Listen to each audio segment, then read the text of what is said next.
Aravalli is the second Chipko movement. ये भारत का दूसरा चिपको आंदोलन इसको हम कह सकते हैं। हमें याद है 1970s में, जब, हालांकि मेरी मेमोरी में तो नहीं है, पुस्तकीय ज्ञान से मैंने जरूर जाना है कि विश्व का one of the earliest environmental movement Chipko movement हुआ करता था, जब पहली बार लोग पेड़ों से चिपक कर पेड़ों की रक्षा की बात कर रहे थे। आज अरावली में वही हाल हुआ पड़ा।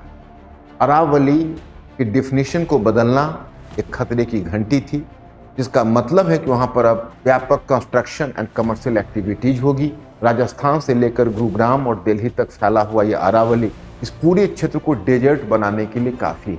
आश्चर्य और दुख का विषय यह है कि इतना इंपॉर्टेंट इशू इन्वायरमेंट का है हमारा, जब American philosopher thinker Noam Chomsky ने स्पष्ट रूप से दो बातें कही, अगर दुनिया को बचना है तो दो चीजों का सलूशन खोजना होगा।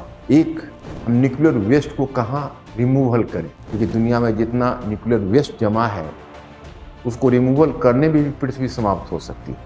और दूसरा, इन्वायरमेंट, ये पर्यावरण अगर नहीं बचेगा तो दुनिया नहीं बचेगी। जब देखिए पूरी दिल्ली के बारे में चर्चा है गैस चैम्बर में। भाई गैस चैम्बर में है तो इसके लिए क्या उद्योग किया जा रहा है? अरावली का डेफिनेशन बदलना। पहले लोगों की उम्मीद सरकार से होती है, जब सरकार एक्टिविज्म नहीं दिखाती तब न्यायपालिका से होती है, जुडिशियरी से होती है।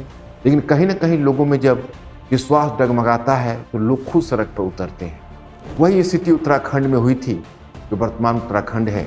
उसमें जब चिपको आंदोलन 1970s में आया था और लोग पेड़ों से चिपक कर खुद अपने हाथ में इस केस को लिया था, आज अरावली में वही हाल हुआ पड़ा है। ये सारी अथॉरिटी के लिए, सरकार के लिए, न्यायपालिका के लिए, सबके लिए एक संदेश है कि save this earth, save environment.